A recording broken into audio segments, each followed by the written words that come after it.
Static speaking, and today I'm going to be talking about PlayStation Plus games and about its true colors, and that's with a U. Lots of people say that Sony is giving the games as an apology for making us pay for multiplayer, and lots of fans are saying, oh, it's okay, you decided to give us this out of the generosity of your hearts. And then there are other people that say it's absolutely terrible that we have to pay for PlayStation Plus games and the games are terrible. The truth is, though, this was one big reason to pick PS4 over Xbone in the early days, along with a lot of the bad moves Microsoft made. This also gained them a lot of good publicity, which you can never have too much of, even though the free PS Plus games cost them close to nothing. That's right, you heard me. These games aren't even hurting their profit margins by any noticeable amount, but instead help them earn more money by selling more consoles, and the people that had their game made free, well, they have more people to sell their games to. It really is a win-win situation for them. I mean, what would you expect? A profit-driven organization actually doing something out of the goodness of their heart? That's funny. Extremely funny. But maybe you still don't believe me that it costs them barely anything to give you these free games. In fact, these free games that they are losing money on can in fact be helping them earn money if used correctly. But more on that later. First, I'll give you some statistics for a well-known game, GTA 5, to show you how lopsided game sales are. Even though GTA 5 is probably a terrible example, because only 2 out of the 5 possible buys were available at the time, and it's probably one of the most well-updated games. Anyway, in May 2015, GTA 5 ended up with 52 million copies sold, a very respectable number indeed. On day 1, GTA 5 sold 11.2 million copies, about 20% of the total amount sold. Within the first month, they had sold 29 million copies, over 50% of the total copies sold. That means in the first month, they sold more copies than they did in all the months after combined.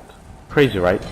This just shows you how much the first month matters and how little everything afterwards matters. And this is only on 2 out of the 5 consoles plus PC it was sold on. Now, if you're wondering how this relates back to the topic at hand, I'll help you connect the dots. Most of the games that are offered up will probably have 90 to 99.99% of their sales already sold. This means that they have very little to lose. Most of them have been out for 6 months or more. For example, Lara Croft has been out for 7 months, probably 97 to 99.9% of sales sold. After all, the people buying it are probably buying it as the sequel would have already done so, and all those others that would like it based on gameplay would have bought it within the first 3 months. And other than that, the ratings were pretty low, so it isn't a must-buy for new people. And Limbo? Well, everyone and their mothers has played Limbo, so they have very little to lose there as well. It's been out for 5 years. This means that Sony's been charging us $50 a year for stuff that costs them next to nothing. Mind you, those $50 for servers might actually be needed, of course. If they were actually using it for servers, we should be able to play year-round, but yet it still has those days where everything is offline. You want to play multiplayer? Not today. Maybe you have some single-player games downloaded and you want to play them. Not unless you have them on disc. And the truth is, these free games can earn them money as well. As I mentioned earlier, free game can do a lot for its sequel, or for its series as a whole. One big case is Metal Gear Solid Ground Zero. They decided to make this free after Phantom Pain has been announced in September. I wonder what they are doing. Oh, I know, they're trying to hype the game up, increase pre-orders, and increase the success of the game as a whole. I mean, what do they have to lose? A game that no one's going to buy because the next one is right around the corner? What do they have to gain? A couple thousand of pre-orders based on how much they like Ground Zero? A lot of people anticipating the next game? A lot of sales, and in general, bucket loads of money? Why wouldn't they make it free? And before, I'm calling they're going to make Garden Warfare free because Garden Warfare 2 is coming up, and all the reasons also work for this game, if not better. They'll probably add something like you can transfer your stuff over from Garden Warfare to Garden Warfare 2. Meaning anyone who invested in Garden Warfare can continue with their stuff, so the free players have incentive to buy the next game. I'm also going to call Garden Warfare Multiplier will mysteriously stop working after Garden Warfare 2 releases for a month or something. Mysteriously. It's EA, for Christ's sake. Recently, the gaming industry has been less than ideal. I mean, most multiplayer games Day one don't work because of the server overload. Nothing suspicious there. It's not like they are purposely making the servers too weak or anything so that they can see how many people are going to play and just have barely enough servers for those people to make sure they don't have too many dedicated servers or anything so that they can have the most amount of money possible. No. I'm not implying that at all. Oh wait. And then there's the mic trick, the very idea of pre-orders, day one DLC, disc, locked content, and a whole lot more, but those are for future videos.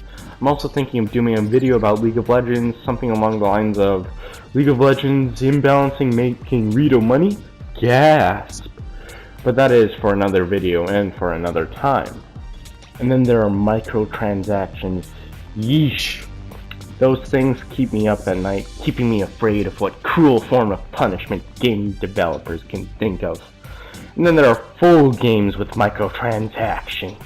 Something so horrifying it just wants to make you puke your guts out. But seriously, the things gaming companies do nowadays are some seriously shady stuff. But at least they aren't as corrupt as certain indie developers. I'm not going to say names or anything, but they do some really dirty stuff. Stuff even EA wouldn't do. If EA isn't willing to cross that line, you shouldn't either. In fact, even if EA is crossing the line, you probably shouldn't do that either. Maybe just have EA as a guide on what not to do. But back onto topic, for any of you sharp knives in the drawers, you've probably been thinking of one game in particular that was free the month it came out. Rocket League. The masterpiece of all gaming and everything that ever was or ever will be. But in reality, it was made free for PS4 players to cater to PC players. You must be like, what? Me no understand, me stupid. Let's explain to me. Well, the odds are the makers of Rocket League didn't expect the game to have as many players as it did. The servers being unworkable and barely anyone being capable of playing support this, or they just didn't want to buy those servers and wanted to see how many they needed so they could have more money. Well, let's assume that they were unprepared at how well the game would do, since the gaming market is a bit random, to say the least. So they needed a lot of publicity while the game was still sleek, fresh, and entertaining, and normally these things are planned months in advance. So one big way was to give the game to a smaller community to maximize profits. In this case, the PS4 players that have PlayStation Plus and download PlayStation Plus games so that they get the word out about how good the game is, then PC players will get it, and this should boost sales. Word of mouth is a great way to boost sales. Also, something to note is crossplay. This means that PC players can play with PS4 players. So any PS4 player with the game can get their PC friends to get the game to play with them. There's also another reason that making this game free on PS4 can help them. Player population.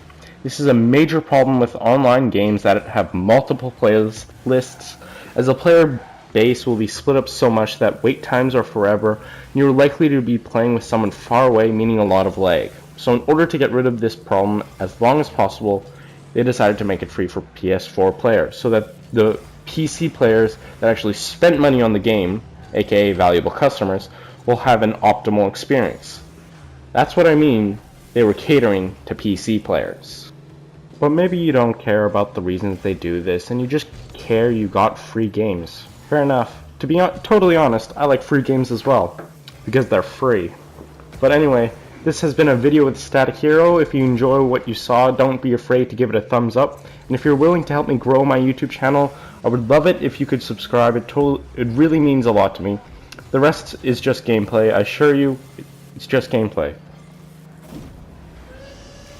Really, there's nothing else left. What? You think there's a giveaway or something? I'm serious, there's nothing.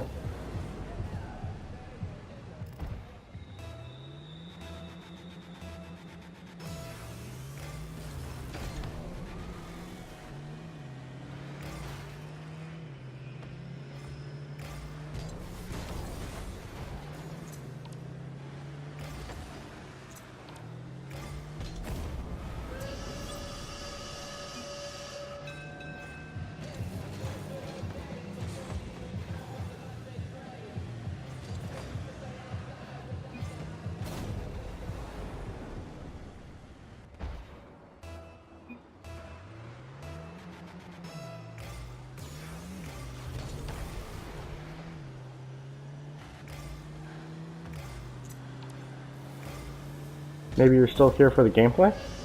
Eh, I'm pretty trash at Rocket League, to be honest. The person I'm playing with is a lot better.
Well, if you've stayed around this long, that's some real dedication for you. Anyway, this has been a video with Static Hero. Hope you enjoyed.